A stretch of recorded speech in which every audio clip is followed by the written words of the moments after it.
Hello! It's been a while. Like my hat? It is the day after Christmas and I just got off the phone call, well, a Zoom call with my extended family and my mom and dad who are at my grandpa's house. But my phone is actually dying, so I'm gonna go let my phone charge and then I'll get back to you. Okay? Does this look good? Is this better? I got my glowy lights and a tree behind me. Anyways, I'll see you when my phone is charged. Bye! Hello. Normally you'll see me in my bedroom, but today I'm filming in my living room because it is 11:30 at night and my parents have gone to sleep. My room is way too close to my parents' bedroom for me to be comfortable discussing things in front of a camera. So last time you saw me, I was giving my wrap up for I think the month of May, or whichever month was the medieval-a-thon. I did really well in that. I read 7 or 8 books. It may have been just 7, but I did really well. And then I was off the surface of the planet for a couple months, and now it's December after Christmas. I hope you liked that clip in the beginning. But yes, and since then I've read a couple books and I want to talk to you about some of the ones I've read. So the first thing I read in June was Queen's Shadow by E.K. Johnston. This is a Star Wars canon book, I believe, following Padme Amidala, formerly Queen Amidala of the Naboo. But this takes place somewhere between Star Wars Episode 1, Phantom Menace, and Star Wars 2, and Star Wars Episode 2, Attack of the Clones, where she is just about, and then is, a senator for the Republic. A little bit of the book takes place before she's senator, when she's talking with her family, and then another part of it is when she is the senator, but it's before her life was in danger or being threatened by bounty hunters and the like. I gave this 4 out of 5 stars on Goodreads. It was really cool to learn more about Padme's personality, learn about her handmaidens, learn about people whose names have been dropped in the films that I've just now realized because today when my grandpa was over, we were watching Phantom Menace and Attack of the Clones, and Padme's handmaidens' names were dropped in those films. Sabe, the Keira Knightley character, who is normally the Queen Amidala if Padme is not the Queen, acting Queen. So that was in Phantom Menace. And then Cadre, oh, this is apparently spoilers for the films. Cadre, who is the handmaiden who was still around when Padme was a senator. She died in the first, I want to say 10 minutes of the film when the senator's ship was bombed. Cadre is the one who died, who was like disguised as the senator. And then, crap, there was a third handmaiden who is still around, whose name was dropped in the Queen's Shadow, and I can't remember. But yeah, she was in Attack of the Clones as well, played by this lovely lady who I've seen in X-Men, First Class, and the like. I really liked that. It was kind of sad. Spoilers for the book too, I guess. At the beginning and at the end of the book, it shows us the procession of Padme's funeral, which was so sad. I'm like, oh, my heart. I've been on a Star Wars kick recently. I blame my TikTok For You page because all I'm seeing are lightsabers and things about Ahsoka Tano and The Mandalorian, which I've watched with my mom, Grogu, The Child, Mando, Pedro Pascal, the like. Now I want a lightsaber. But I'm really excited to read E.K. Johnston's other book featuring Padme, Queen's Peril, I believe. I think that's supposed to take place before the events of Queen's Shadow. I'm not sure. I want to find out more. That author also has an Ahsoka book, but I have yet to watch the Clone Wars TV show, and I feel like that book would spoil a lot of what was in the show, and I don't want to be spoiled, even though I have mostly, for the most part, been spoiled by Mandalorian. Moving on. So this is why I don't have any books to talk about.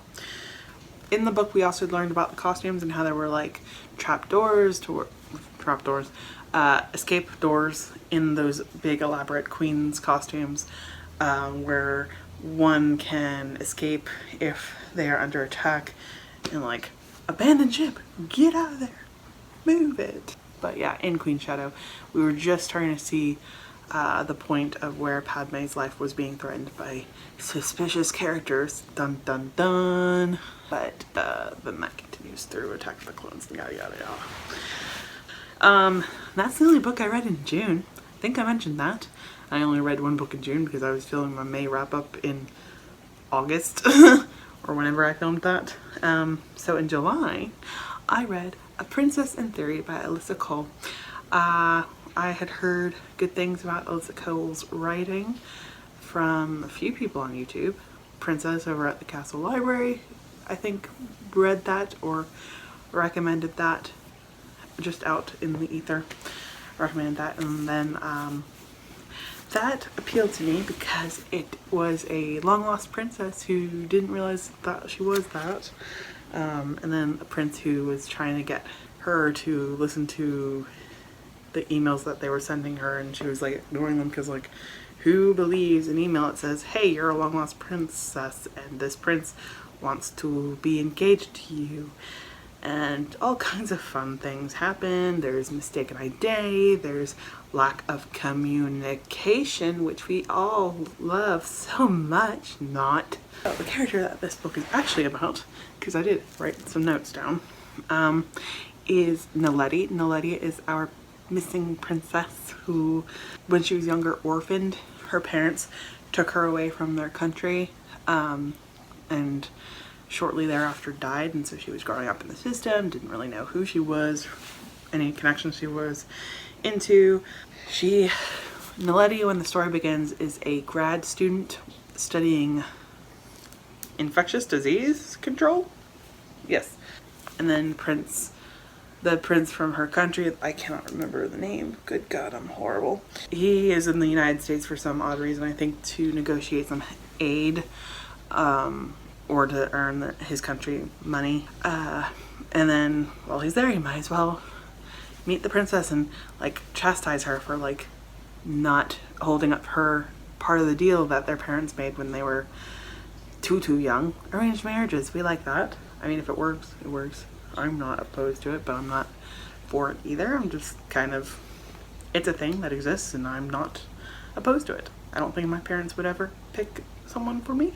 That's just how I grew up. I gave A Princess in Theory 4 out of 5 stars. Again, it was a slow start, but once Prince Thabiso came into the picture, it started getting interesting. There was like, oh, will he, won't he, when he was contemplating telling her, even though they were growing feelings romantically and she thought he was someone else, mistaken identity. There was interesting parts where Naledi has this really misogynistic co-worker who thinks, oh, you're a girl, you're not a real scientist, just do my files, and yeah, that will be your contribution to society as a whole. Really? He was a stupid character, but stupid characters exist in the real world too. So let's move on. And the queen, Prince Thabiso's mother, was a horrible person to Naledi. Like, even when they found out the situation with her and her parents, even when we found out Naledi's parents like died shortly after, Prince Thabiso's mother really didn't give her any what's the word I'm looking for? This is why you don't do this spur of a moment filming. The queen did not give Naledi any wiggle room, any, oh, your parents died, you grew up orphaned and not knowing who you really are. Gee, maybe I should cut you some slack. Nope. The queen did no such thing. But Naledi stood her ground for a lot of it. I liked her as a character. She knew what she wanted and she didn't take any crap. And she was working hard to not go into any debt for school, and she was juggling a couple jobs. Like, that's crazy. I can't even imagine juggling more than one, even if that one is a part-time job. And then For some reason, A Princess in Theory reminded me a lot of Black Panther, and I imagined Prince Thabisu as Chadwick Boseman, may he rest in peace. So that made me want to read some Marvel comics, and what I chose to pick up, because it was available at my library's digital library, was Shuri Volume 1, The Search for Black Panther. Probably should have read something before this because I had no idea what was going on. And this comic book was written by Nnedi Okorafor. I hope I'm pronouncing that right. I believe that author has written other things, but this is the only thing I've ever read by them. And the artist is Leonardo Romero, I believe. But the cover artist is Sam Spratt. I gave that comic book 4 out of 5 stars. I think, this is so stupid, I think reading comics digitally does impact my reading, but I'm kind of overly generous when it comes to rating books, so I think the 4 out of 5 stars that I gave it here was probably going to be the same rating as if I had read the comic book in physical form. It was kind of strange because I read this in July, and this comic book takes place when T'Challa, Chadwick Boseman's character, T'Challa has gone missing, and Princess Shuri is looking for him and can't find him even when she's astral projecting, even though she's using like all the technology Wakanda has available. And it was sad to read this and then later on this year have the announcement that Chadwick has died. Does that make sense? Probably not, but I thought it was bizarre. And I guess, I don't know, I have questions on how they're going to go forward in the Marvel Cinematic Universe with Black Panther 2. Like, I understand Shuri's going to be the new Black Panther, but I don't understand how they're going to write T'Challa's story in the movie. I don't know what's going to be happening with T'Challa. It'd be really awesome if in Black Panther 2 we are introduced to the MCU X-Men, X-Woman, to like the big honcho that is Aurora Monroe, Storm. Because Storm was also featured in Shuri, in this volume of the Shuri comic book. And there's of course, so many strong women featured in this comic.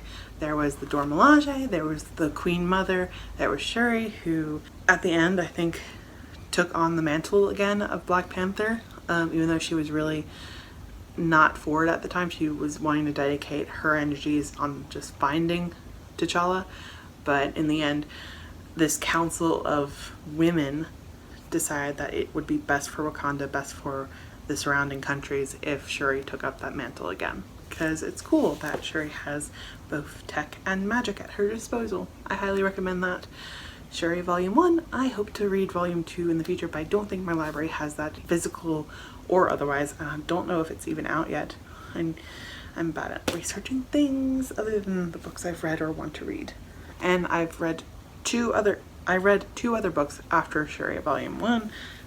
The first one was actually horrible, and I'm sad to say it because it was titled after one of my favorite movies, and this was Marvel's Captain America the Winter Soldier Prelude. I guess Marvel and Disney, now that they're the same entity, released these comics / books that kind of tie into the movies but not really. Like in this one in particular, there was a mix of different artists, different short stories. Like there was kind of a recap of the events of the train in the first Avenger. Bucky, if you're a Marvel fan, you know Bucky, train, bad. I loved Ed Brubaker's art. I read a lot of volumes and compilations of his artwork and his comics. Is it Ed Brubaker's art? No, probably not. But his storylines, The Winter Soldier and Black Widow, Death of Captain America, all really great, and I loved what I had from Ed Brubaker in this book.